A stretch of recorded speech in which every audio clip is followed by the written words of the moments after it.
Hey guys, Peter here to tell you about Dirkschneider Balls to the Wall Reloaded, out February 28th on Reigning Phoenix Music. The album has 10 tracks, 46 minutes in length, and this record is a celebration of the original album that came out in 1983. Over 40 years of Balls to the Wall, one of the most iconic albums of all time as far as heavy metal is concerned, with one of the most iconic songs of all time, Balls to the Wall, the self-titled track. Obviously the original and this one both voiced by Udo Dirkschneider. Now, as far as the track listing is concerned, exactly the same as the original in the same order. But when I was listening to this album, I was reminded of how good that design is, how fluid, how dynamic. Opening the record with Balls to the Wall, I mean, this album is incredibly put together as far as the design construction standpoint, because it offers great quality to the individual songs and it's a great record all around. Now, as far as sound is concerned, obviously this album is going to have a more modern production, and I felt like that more modern production really elevates the quality of the tracks and the quality of the record itself. It removes some of the grit, it removes some of the darkness perhaps that you could say the original had, but it adds a lot more brightness. It makes these songs sound a lot more epic, a lot bigger, more bandwidth within the songs, and it emphasizes elements that were there before as far as the original material is concerned, but brings them into a different plateau. And I'm talking about drums and guitars.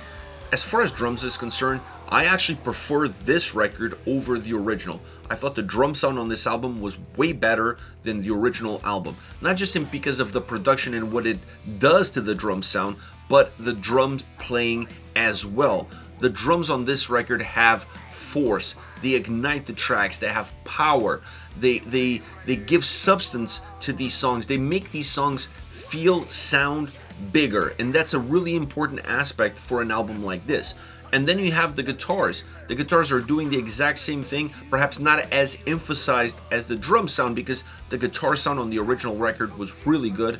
On this record, I just felt like they added a little bit more to them. They had a little bit more width to them, and obviously that adds a sense of epicness. It adds a sense of size, and it makes them a little bit more brighter, if you will.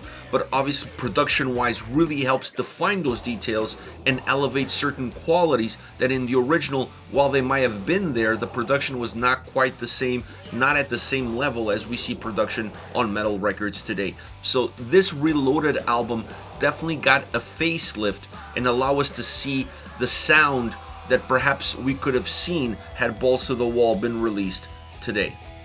Now, where things start to change or move further apart from where the original album had to offer, it's the vocals. Obviously, there's a guest vocalist on every single track, and that changes the dynamic of the songs completely. I mean, we can talk about sound, what's different from the original to this one, but what really sets it apart is the vocal performances. Now, you're going to get an incredible array of vocalists like Joakim Brodén from SABATON, Doro, Danko Jones, Michael Kiske of HELLOWEEN, Nils Molin of AMARANTHE and DYNAZTY, Snider, just to name a few. So there's a lot of different styles, there's a lot of different singers coming from a lot of different metal backgrounds, and all of them bring a little bit of who they are and the things that they've worked on into this record, into this Reloaded edition. Udo sounds phenomenal throughout, incredible performance by him. What really defines the album vocally, it's not what Udo can do, but it's how Udo's voice blends with these artists, or I should say how these artists blend with Udo's songs, if you will. So I felt that the blend or the choices were extremely well put together.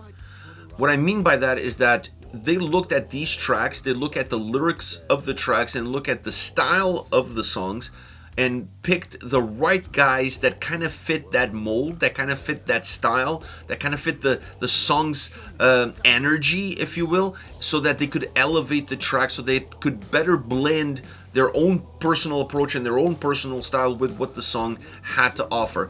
The merger of these two is obviously going to be key on how this album is going to work. I felt like they picked the right guys, but more important, the right guys for the right songs.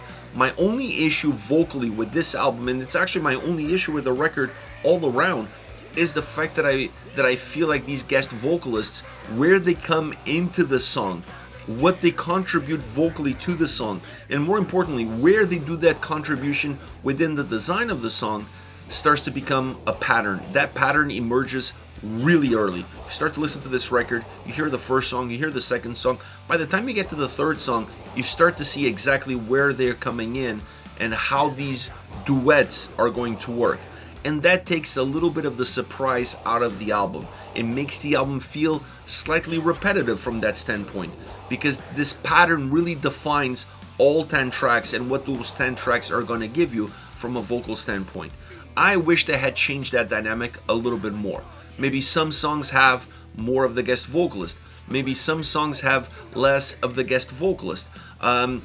Change where those vocals come in. Sometimes in the verses, sometimes in the chorus, sometimes both. Change where the duet pieces are going to come in together. There's a lot they could have done vocally on this album to make the songs feel even more individual from one another than what they already are. And I think that's perhaps the only spot where they missed the mark, at least in my opinion. Outside of that, it's a really great celebration of this iconic record that came out in 1983, and I love the idea behind it, and I love the execution. Now, as far as favorite songs are concerned, I want to start off with Head Over Heels. The reason I picked this song, and it features, by the way, Nils Molin of Amaranth and Dynasty, but the reason I picked this song is that it was the first song in the overall track listing where I felt the symbiosis between singer, track, Udo Dirkschneider was absolutely perfect.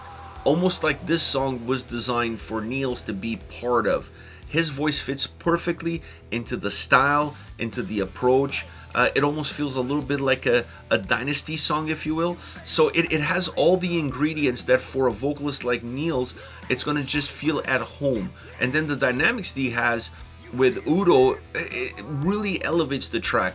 I didn't feel on this song that the two were at the same level, at the same plateau. It actually felt a little bit like Batman and Robin, but that works really well for the context of this song and for what this song needs to offer. And because of that, this is probably, definitely top two, definitely top three. I mean, I'm talking about it, but it's in the top two, maybe even favorite song all around as far as this album is concerned, in terms of the dynamics and how well incorporated Nils' vocals are into this track.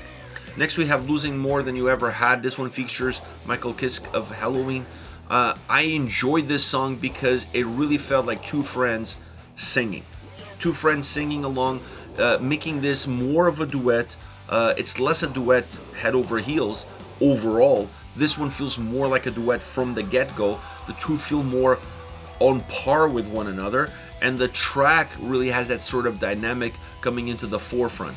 It offers this back and forth between the two vocalists that gives this song great energy and explosiveness, and it takes it to a different level that obviously wasn't there with the original.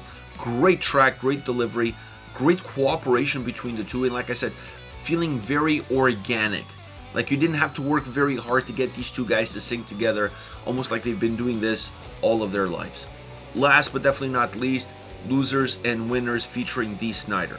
The reason I picked this song is because I felt like this track should have been written before with D. Snider in mind, and I can't believe it took us this long to hear this version of the song, because the lyrics, the way the two approach the lyrical content of this track really makes it feel like this song was meant to be a duet all along. When it came out in 1983, obviously it wasn't, but when you listen to this version, it makes you think that this song really was a duet that just never happened.